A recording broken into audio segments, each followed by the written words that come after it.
Liberalism is among the most powerful and influential political ideologies and theories over the past 2 centuries. It's one of the most dominant doctrines globally, with modern liberalism in particular found within most developed countries. We are all aware of some of its core components, such as individualism, freedom, reason, justice, and toleration. However, what are some under-discussed yet heavily intriguing aspects of this theory? These aspects will help us understand the liberal doctrine more easily, as well as broadening our scope of political, economic, social, and philosophical knowledge. So, here are 5 of the most interesting aspects of liberalism. First up, we have social Darwinism. Developed by UK philosopher Herbert Spencer in his work, The Man versus the State, social Darwinism is a key component of classical liberalism. It is a theory based on Charles Darwin's theory of evolution, positing that natural selection decides which species are fit to survive and which aren't. As such, social Darwinism focuses on the same idea from an economic, social, and political viewpoint. It believes that people who are best suited by nature to thrive in society go to the top of it, while those less fit fall to the bottom. Social Darwinism thus believes learned qualities such as morality, intellect, and frugality are passed down genetically. Therefore, those without these traits in their bloodlines are deemed unfit by nature to survive. Phenomena such as inequalities of wealth, disparities in social position, and differences in political power are all natural, and no attempt should be made by government to interfere with them. Subsequently, social Darwinism is against welfare states entirely. Why remedy something seen as entirely natural? It's also interesting to note that social Darwinism paved the way for eugenics, a science aimed at improving the human race by ridding humanity of the undesirable, incapable people. Eugenic and social Darwinist theories saw some popularity in the US in the 1920s and 1930s, and it also saw heavy popularity in Nazi Germany too.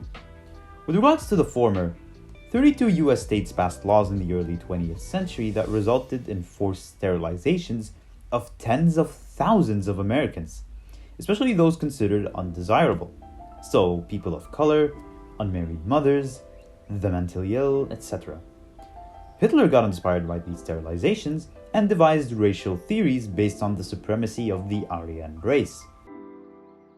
Next up, we have utilitarianism. It is another crucial component of classical liberalism.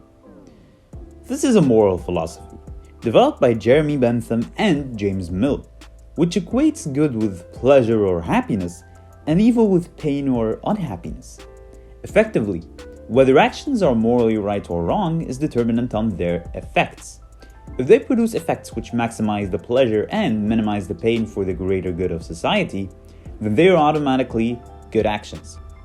To utilitarians, it doesn't matter what the impact is towards the minorities, as long as it increases their own and society's own greater happiness. This, naturally, has majoritarian implications.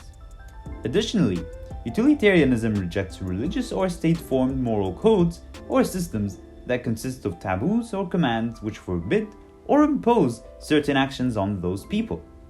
The only thing that can determine a correct action, therefore, is its impact on one's happiness. As such, utilitarianism views individuals as rationally self-interested beings. As previously mentioned, utilitarianism is often criticized for its illiberal approach of disregarding minorities. Furthermore, we can't predict the future, so it's difficult to know for sure whether the consequences of our actions will result in our joy or our dismay.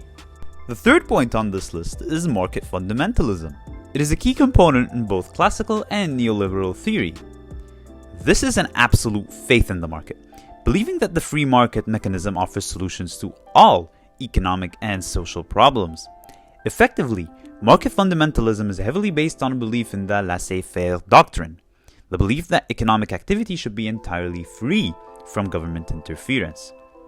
Among the assumptions of market fundamentalism are that governments will always spend money less productively than citizens, a belief in private companies always producing goods more efficiently than governments, as well as the belief that the market is the main source of technological innovation.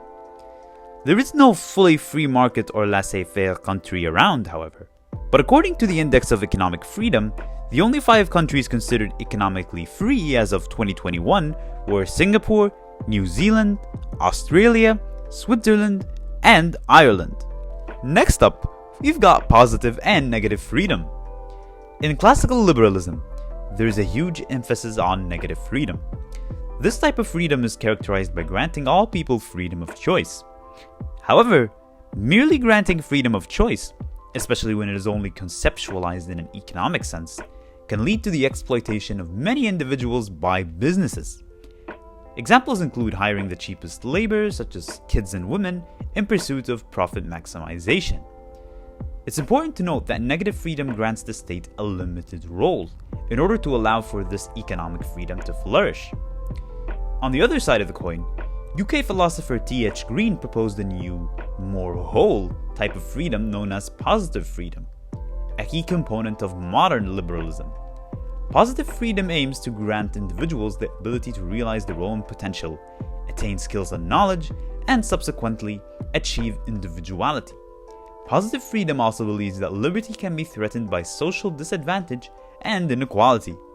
As a result, a revised view of the state has been posited in modern liberalism, believing the state should have economic responsibilities to protect people from social disparities. Our 5th and final point on this list is meritocracy. It is a core aspect in all strands of liberalism as well as a key feature of the developed world. A literal translation tells us that meritocracy is the rule by those with merit, which is intelligence plus effort. As such, a meritocratic society is one which claims that the inequalities of wealth and social position solely reflect the unequal distribution of talent and application among people. Meritocracy has certain social Darwinist ties, in the sense that it believes certain innate aspects within people are what determine who flourishes and who doesn't. This meritocratic society would thus be a just and impartial one, as people aren't judged based on their race, gender, or religion, but instead on their talents and willingness to work. However, there are growing doubts over meritocracy, as certain aspects within one's life, such as their social background, greatly influences their opportunities. For example, a survey conducted at 2 Ivy League schools discovered that the share of students from households in the top quintile of the income distribution exceeds the share from the bottom 2 quintiles combined by a ratio of 3.5 to 1. So, some believe strict meritocracy is flawed due to the disparities in the equality of opportunities provided to different socioeconomic classes. As such, welfare states under the notion of social liberalism is heavily advocated for. So, what do you think of these 5 additional elements? Did you find them as interesting as I said they would be? What are your thoughts on liberalism as a whole? Let me know all about it in the comments below, and if you enjoyed the video, be sure to subscribe for more content.